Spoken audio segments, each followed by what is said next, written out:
telling me about that big wild world out there. He fought in a big world war. He married grandma and opened a store.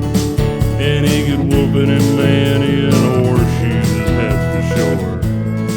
He'd say, I remember.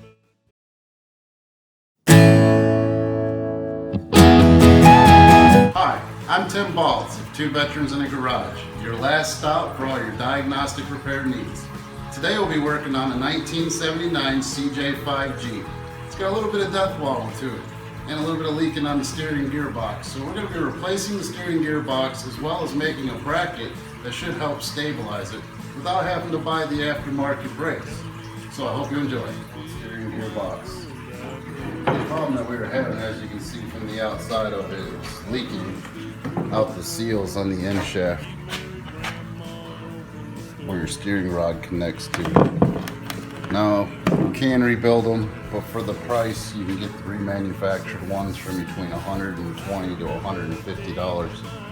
And they're usually pretty good and last a long time. So we've opted to go with the new pump instead of trying to replace the seals in the old one.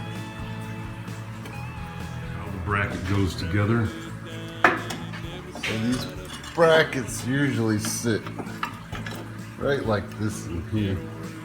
And what has happened was the bolts break off and allow this to move.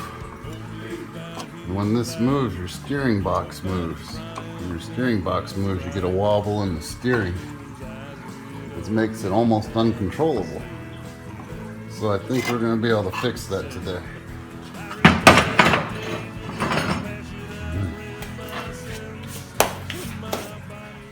Now, whenever you're replacing a component on any vehicle, you always want to make sure that your area is cleaned up where you are going to place that component and that it is ready to receive whatever bracket or component so you the are biggest going problem to that we replace. have right now is the very front two holes come with a nut that is welded on the inside of the frame, and those are good, but the third hole is a larger hole and it has a bolt and a nut, but there's no way of getting inside of the frame. The frame is completely encapsulated. So our plan for the day is we're going to take a grade 8 bolt, we're going to stick it in through the frame rail, down through the hole, and we're actually going to weld the bolt in place and put a stud that we can use for alignment, and it should be a lot stronger and better. We're drilling this out because the bolt that I decided to use, because of the hole in the frame, this one fits in the better, and it wouldn't fit into the bracket. It's just a little bit bigger than the hole that was already there from the stop, and now we can fit it in there. Once we get it in there, it'll be able to go up on there nice and easy.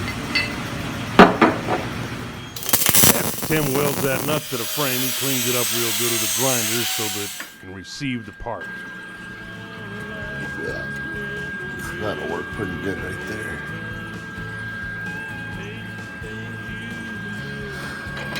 Alright, so what we're going to do to stop the gearbox from actually being able to slide sideways inside of that bracket, which is the common problem that we're trying to correct in the first place. So we've got an exhaust hanger clamp, and it fits right over the ring almost perfectly.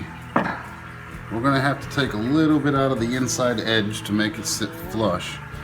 But what I'm hoping is when we rebolt the pump or the gearbox back up into the Jeep, that this will actually take up the clearance and hold it still. So hopefully that'll work.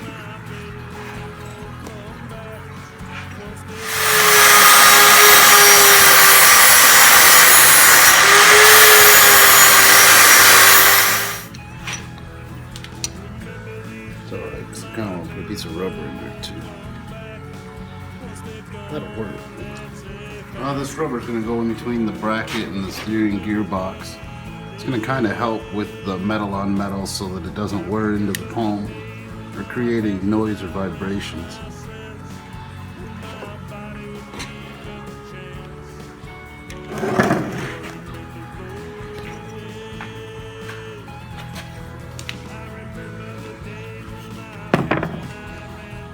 that'll sit in there real nice and tight. So there's no movement whatsoever. Just cut it down a little bit.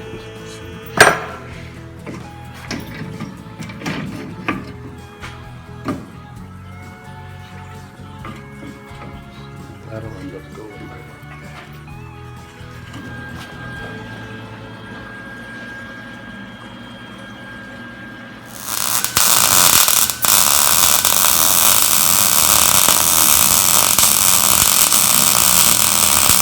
What we got here is we took a piece of 1/4 inch stock and we notched it because the top of our gearbox has a little stubby post that sticks out of the top. And it also sits at an angle instead of being square with the vehicle.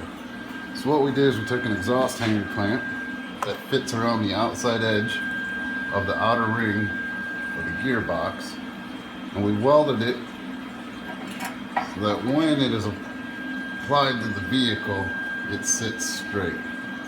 Now once we get done, of course we'll bend all this to match the gearbox itself, but it's looking pretty good right there. Shouldn't have no problems with that.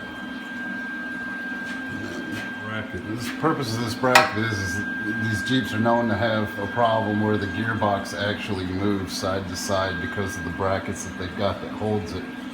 Now they do sell a kit that clamps onto here, comes all the way over to the passenger side of the frame rail, but it seems pretty excessive for just holding it still. So we're just trying to do our own thing a little bit differently.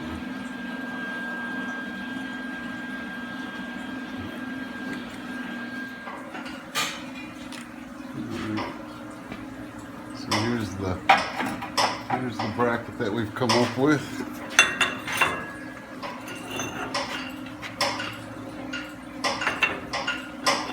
Mount right up to the front bumper.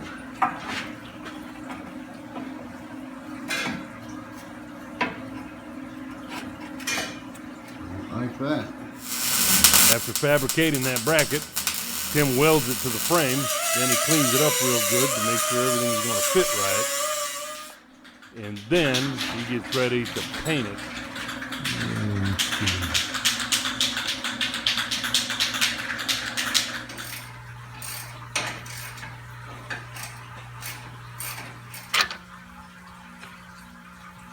Now we're putting the pitman arm back on it. Getting all the steering linkage hooked back up.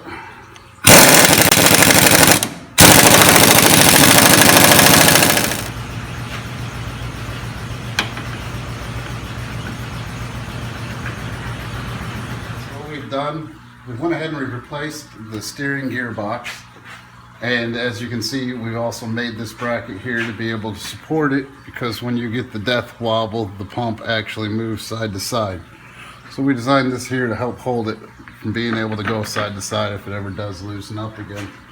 We've also welded on the new stud through the frame hole.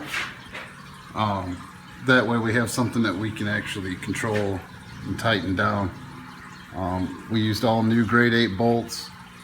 It's recommended when you replace a gearbox to replace all your power steering lines. Contamination inside of the pump and inside of the gearbox will cause damage, so you don't want to do that to new parts. Other than that, we went ahead and hooked our pitman arm back up and got everything secured. So now we're going to lower it down, put some fluid in there, and see how it works. All right, test drive. Test drive.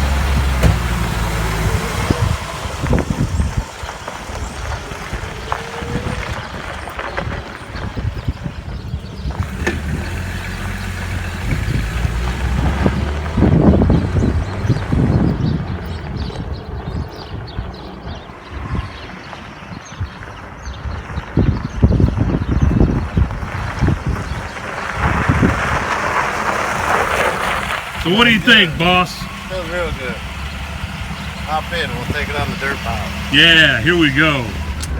Here we are driving. Zing. So how does the steering feel? Feels pretty good, pretty tight. Yeah, it's not bad. Not bad at all. When I took it out, it was pretty good. I mean, the Jeeps are always a little squirrely, It's but definitely responsive. yeah, exactly. And it doesn't pull you one way, you hit a bump, which is what it was doing before. For sure. You hit a bump and it would pull you way right, and you got to steer hard left. Well, And then it would go hard left, and you got to steer hard right. Yep. No, So it's it's not doing that. definitely corrects itself. It's not pulling left or right. Yeah, yeah. Jerking around.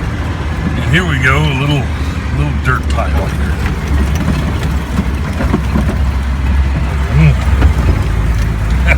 All right. And that's just two-wheel drive. Sure.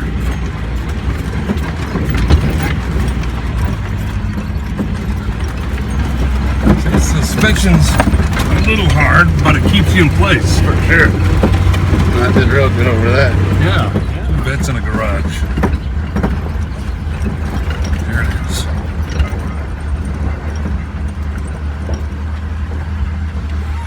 Boom! And that's Bingo. a wrap. That's Thanks, it. Tim Baltz. It's two veterans in a garage. Thank you for watching our video. Stay tuned and we'll be doing more work on the 79G.